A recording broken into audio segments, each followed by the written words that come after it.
You are looking at Truist Park just outside the perimeter in Atlanta, Georgia, where tonight the hometown Braves will take on the Dodgers. Last two teams to win the World Series going head-to-head on Sunday Night Baseball on ESPN, ESPN2, and the ESPN app. Marcelo Zuna is ready. Myself, Phil Murphy, I'm ready, as are Terrika Foster-Brasby and Clinton Yates. We have both coasts covered heading into today's broadcast. Again, a terrific game. I mean, the game sells itself. Atlanta against LA. Terrika, we've seen walk-offs today in Miami, New York. We saw some fisticuffs in the AL West. What has caught your eye across Major League Baseball in recent days? Gosh, it probably has to be the fisticuffs, as you call it, because I think I was quite shocked. I don't think it's been a while. I think we were talking before the show. It's been a while since we've seen like a true brawl in baseball. This one was definitely one that got my attention. Clinton, how about you? Yeah, that was some Donnybrook. I mean, you don't normally see a lot of this anymore in terms of grown men actually throwing punches they're trying to land. Those two teams do not like each other, and I think that's something that Major League Baseball is probably going to have to get involved and address, because that was a pretty ugly scene out there. All right, we have more of a figurative heavyweight fight tonight on Sunday Night Baseball, but the Braves won't be fully stocked. Ronald Acuna Jr., who returned in April from an ACL injury, fouled the ball off his foot in last night's game, later left the game. Playing it safe. He's day-to-day with foot soreness. We see this all the time. Got to play it cautious now that Atlanta has put themselves into the NL East race. Their star will not be in the lineup tonight. Tonight's Dodgers-Braves matchup does pit, as I mentioned, the last two teams to win the World Series. Terrika, let's go to you first.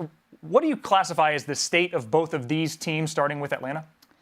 Yeah, well, I definitely see that this is a team that is pretty much on the same trajectory as they were last year. I mean, when you think about it, they started the season very slow. They started this season pretty slow. They were under 500 by 4 games at the end of May, but then what happens? June happens. These guys found themselves somewhere. Their schedule got a little bit more comfortable for them. They begin to, realize that their pitching is working in their favor. And those are the kind of things that you need to happen. They lost their footing in the NL East, and now they're fighting it back. They're only 4.5 games out now from the Mets. And this is something that's important for them. When you've got a guy that's like Max Fried, that's finding himself, he looked incredible last night. He looked like the number one guy. He's one of the reasons they were able to even make, last year, that the year was because they had an ability to have some great bullpen play and not lose games. And so you're starting to see that now. You saw it last night with Jansen. So when you add that to a win streak, when you add that to building confidence, when you add that to finding yourself in the NL East, you're now putting yourself in a position ahead of the All-Star break to pretty much make some moves.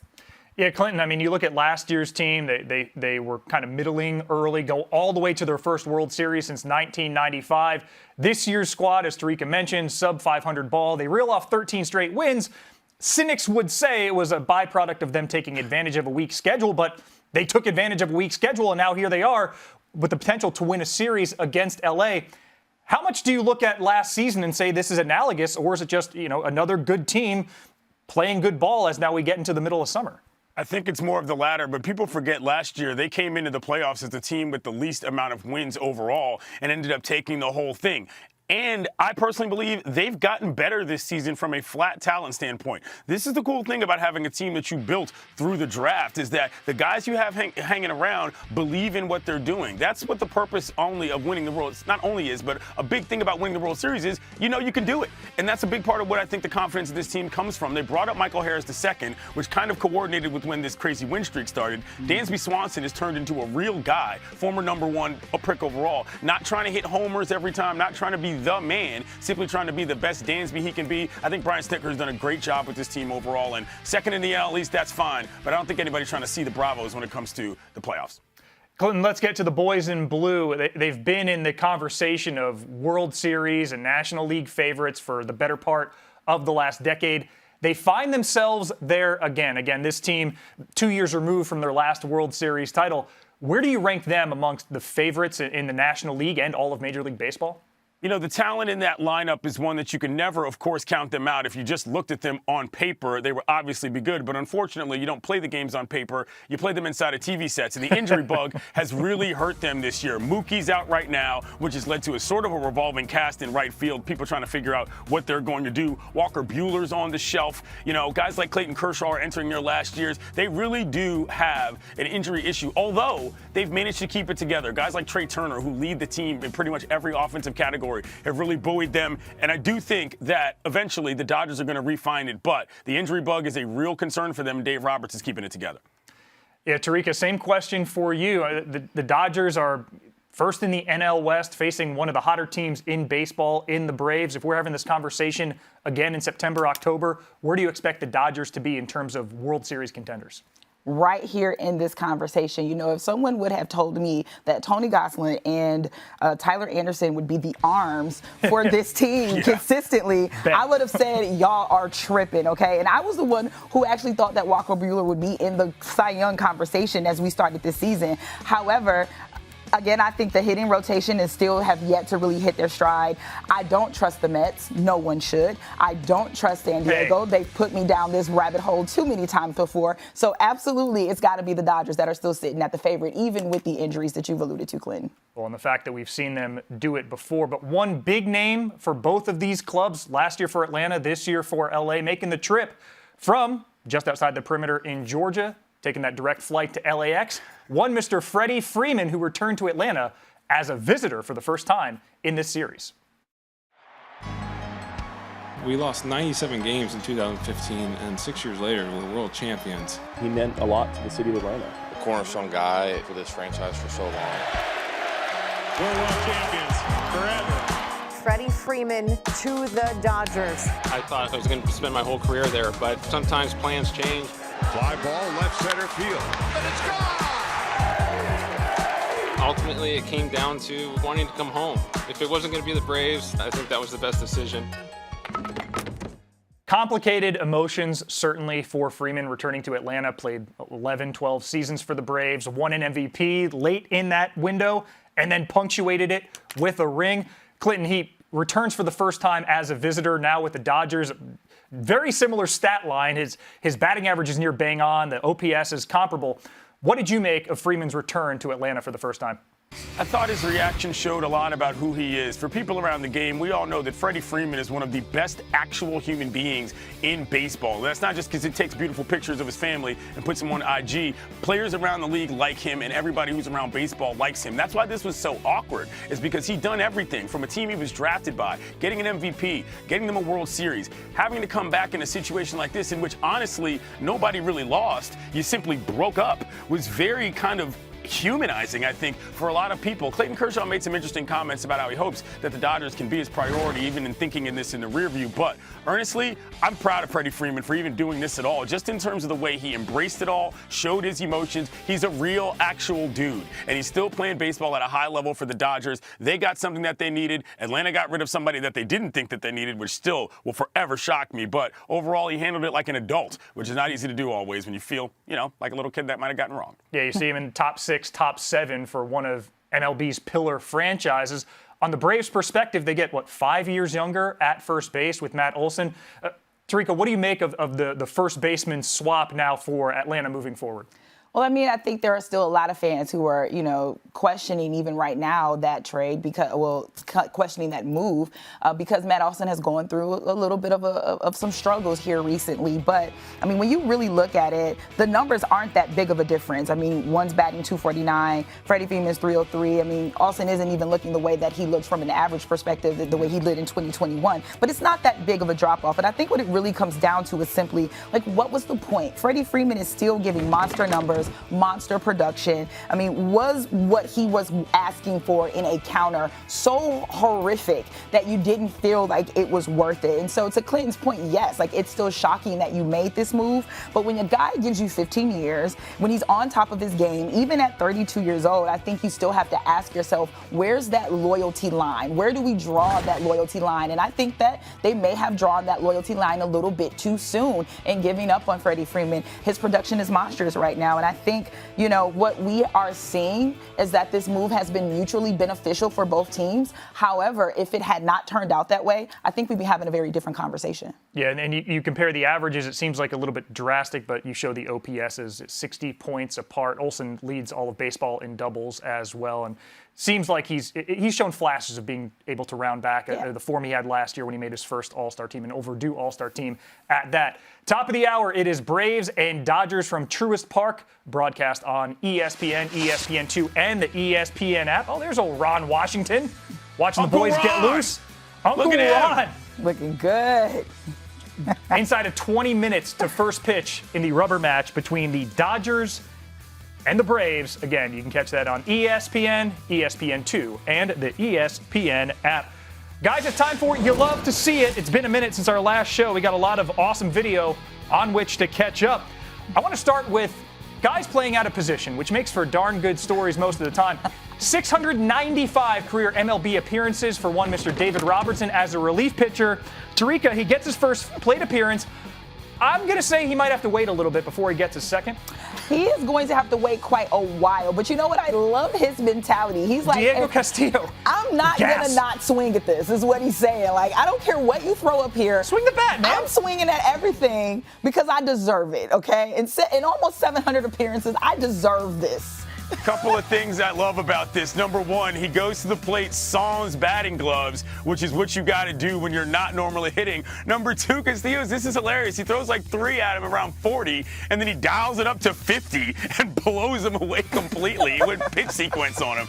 Pretty hilarious setup all around. That's the kind of stuff you do actually love to see. All right. A little bit more of a serious highlight with the Pirates. O'Neal Cruz, coveted prospect.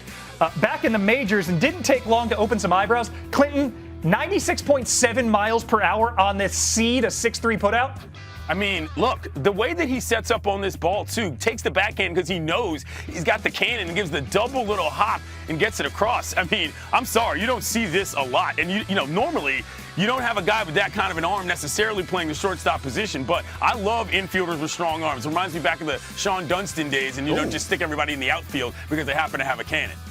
We definitely got to give some love to the first baseman, though, because the way that he stretched out there to make sure that it stayed hot was phenomenal. And that's the kind of teamwork that we love to see in the infield.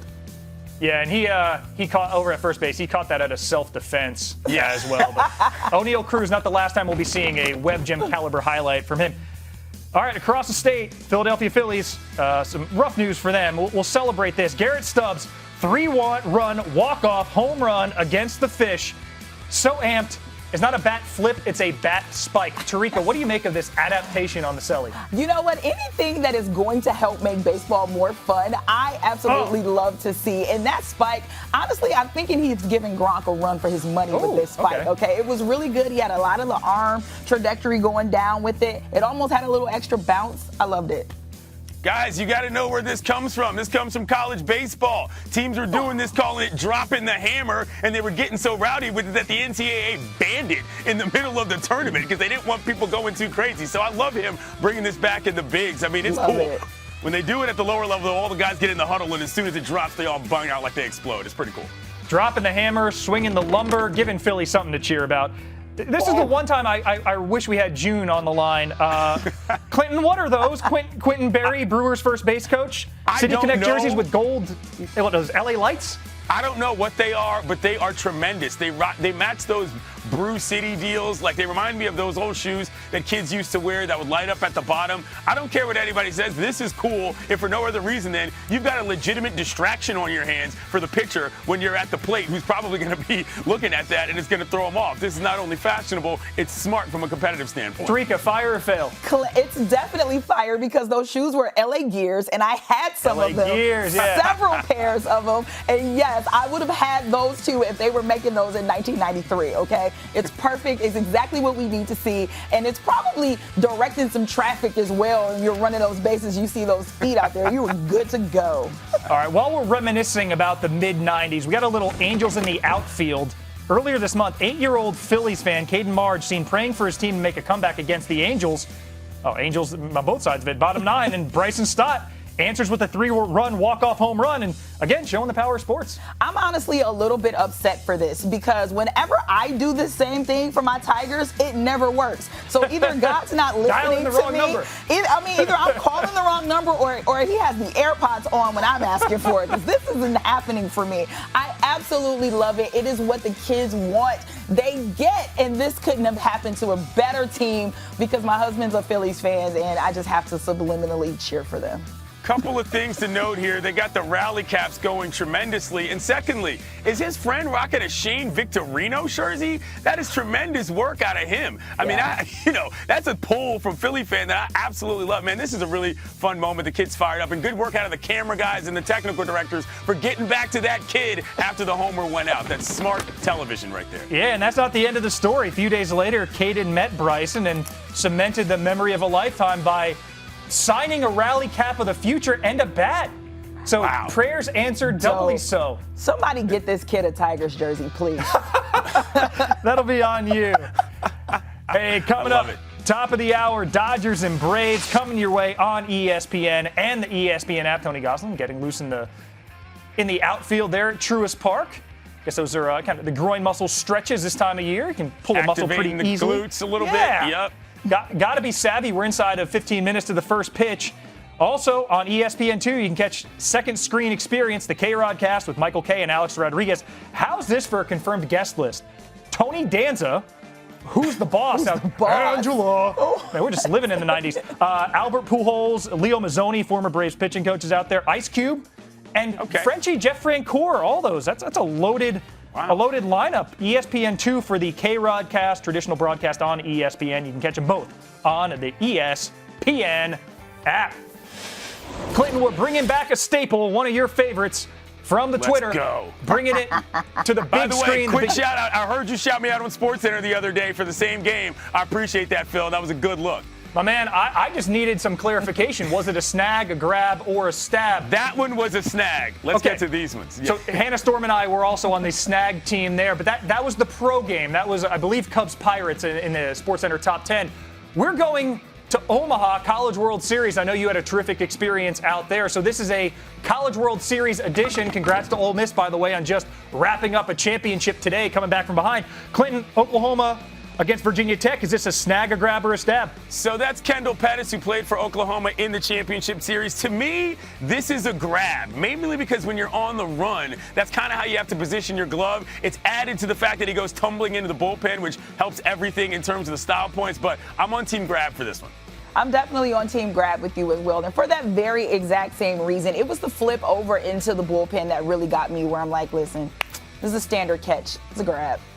That was in Super Regionals, I believe, and Kendall Pettis had a tremendous tournament for them, by the way, not just on the field, but at the plate as well. Too bad they couldn't get it done when they got to Omaha. Yeah, I'm going to make it 3 for 3. I got a grab on this one, and Clinton, you're right. That was in Blacksburg. You see the big VT in the outfield, so he's in enemy territory, flipping into a bullpen. For me, that's a grab.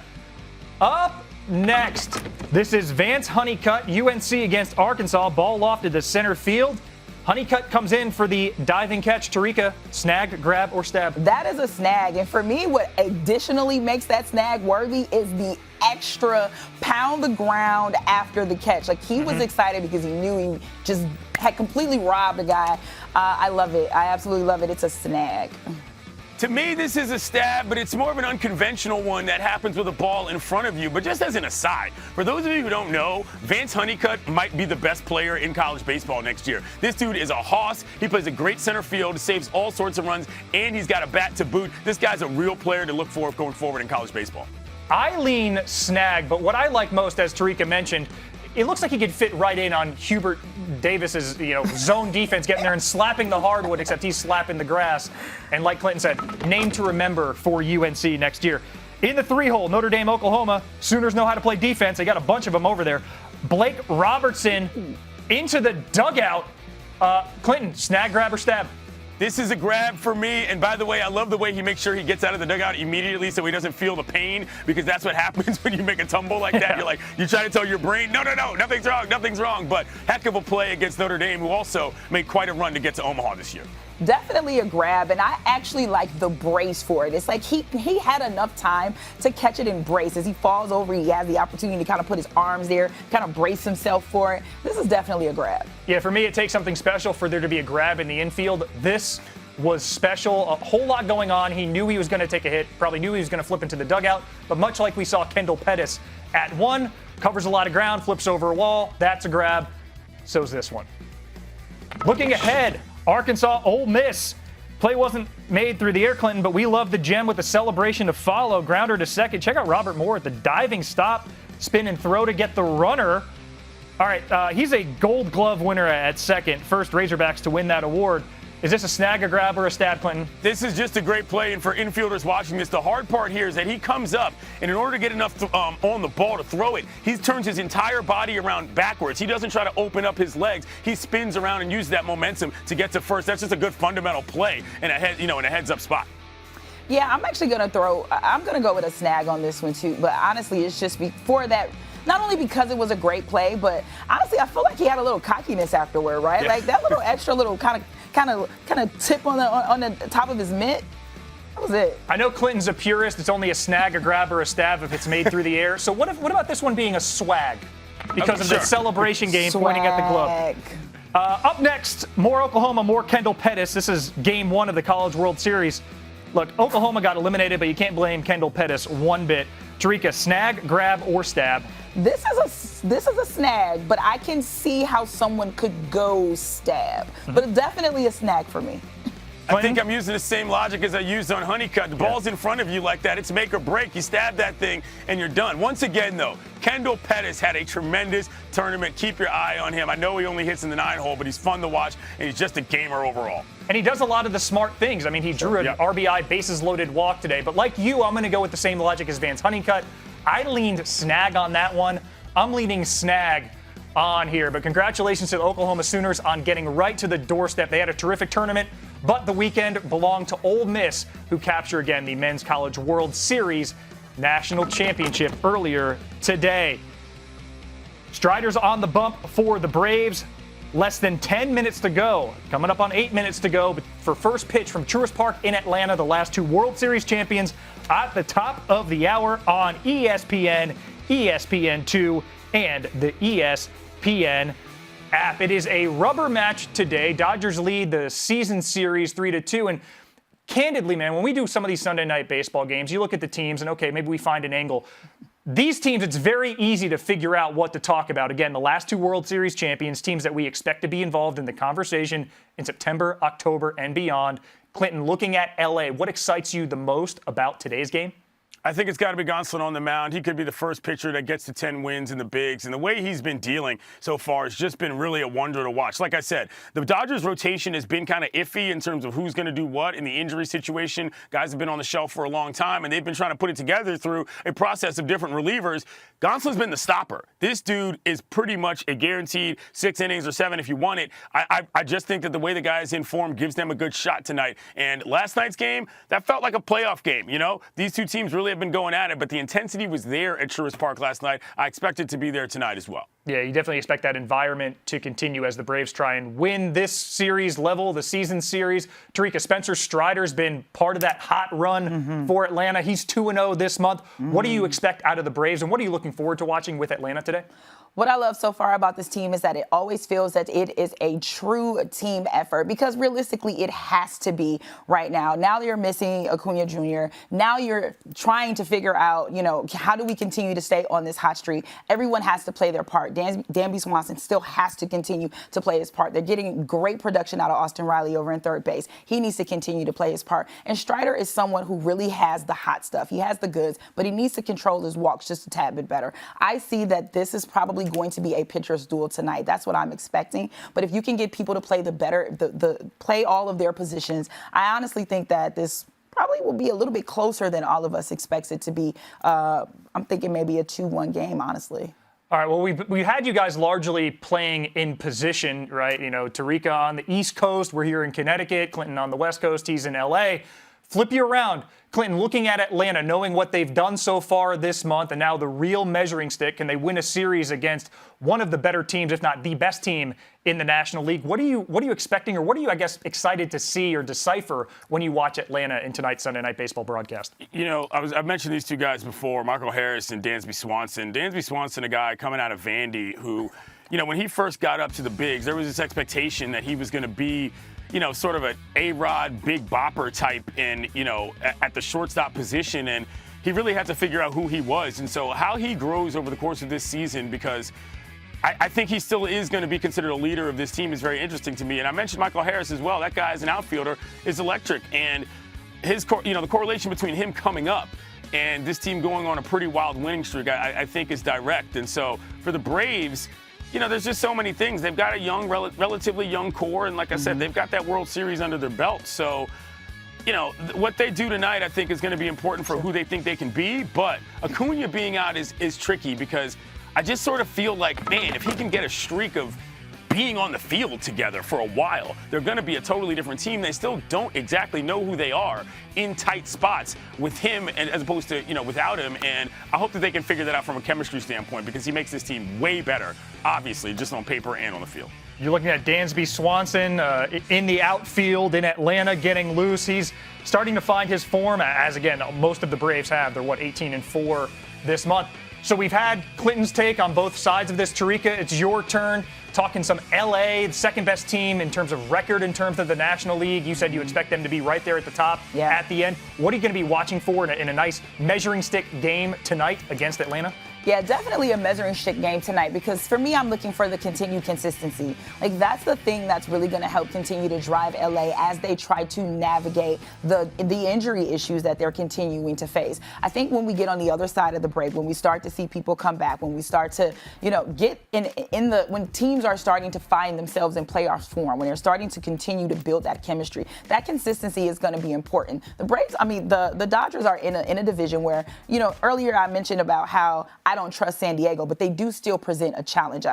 We never even mentioned the Giants on the show, which is, again, another team in that division that presents a challenge. Consistency is going to be important for this Dodgers team as they continue to build on what they had, and honestly, for me, it's something that, you know, I'm going to be looking to see if Tony Gosselin continues to still be an important piece of this team. I'm still going to continue to see if Tyler Anderson is still going to continue to be a consistent arm for this team. We talked about Freddie Freeman and his production, so consistency. Keep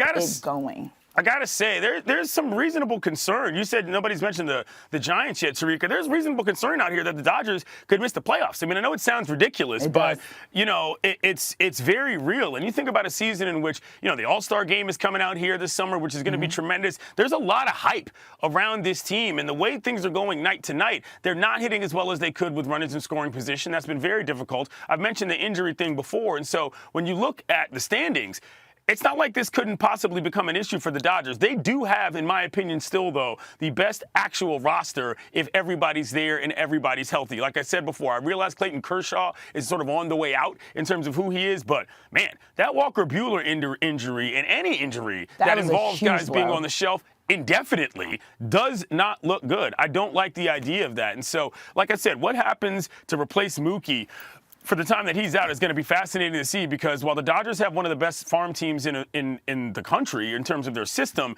it doesn't mean it's any easier to call guys up and expect them to produce immediately. It's something they've gotten results out of the past 3 seasons, and I think if they're going to plan to be in the World Series like they do, they're going to have to get some more production out of that this season, just from a man-hours standpoint of players on the field. I would just say to that, just to really quickly, just to respond to that, I think you just have to keep in mind who those other teams are that are presenting challenges. There are teams that just aren't consistent. They don't follow through. They don't come through in the end. They tend to drop the ball on the other half of the season, and that's what is going to play for me in the Dodgers' favor. And you can't trust San Francisco or San Diego to continue this momentum on the other half of the break. These teams have met in the playoffs 3 of the last 4 years and each of the last 2 LCSs. Clinton, quickly, you mentioned All-Star Weekend. Might be the next time all of us hang out in this format is around the All-Star Game. What is the storyline that I guess you're watching as we get toward the All-Star break in terms of who may participate or who may star? You know, to me, I think it's going to be as much of a celebration of Dodger Stadium and the history there as anything. For those who haven't been to Dodger Stadium, it's one of the cathedrals of baseball in the major leagues, in my opinion. And what the All-Star Game allows you to do is look at more than just the guys on the field. If you ever go to Dodger Stadium, it's got tremendous history on the inside. People forget about who this franchise is. I mean, they moved from Brooklyn, for goodness sakes, you know what I mean? When they were one of the biggest rivals in New York, came out there, did, you know, that wasn't a thing that was just done. The Dodgers did it, and I really hope that we get to see sort of a history of that team. Not just Jackie Robinson and stuff like that, but the entirety of the franchise and how they've really grown and what they mean to Southern California. Because I'll tell you this, I've been in a lot of places and seen a lot of fans. I don't know that I've ever seen any fan base as rabid on a night-to-night basis in Major League Baseball as I have for the Dodgers. It's really something. Terrika, quickly, All-Star storyline to watch as we are now, a few weeks away from the Midsummer Classic. Well, we have done this entire show and we have not mentioned Shohei Ohtani at all, right? Yeah. And so that is what I am going to be looking for. Anytime there's an opportunity for me to watch him and what he does and what he contributes to this game, I'm all for it. So sign me up for it. Shohei is great, man. That dude, I saw him at the Little League Classic last year, and kids just flocked to him. He's like Superman. People are just looking at him, staring at him. He's such a delight for the game. He's got that Superman build, too. He is a deceptively large human. You see him on TV, you see him in person. It's like, oh, that's where you get 118 miles per hour off the barrel and 462 feet into the Anaheim night. Guys, our time is up for today. Thank you for hanging out on Baseball Tonight Live. Dodgers Braves next on Sunday Night Baseball. You can watch it on ESPN. You got the K-Rod cast on ESPN2. You got either or to screen it on the ESPN app by signing into your cable provider. Terrika and Clinton, thank you so much for your fun insight today. And thank you all for hanging out with us. I'm Phil Murphy. We will see you next time.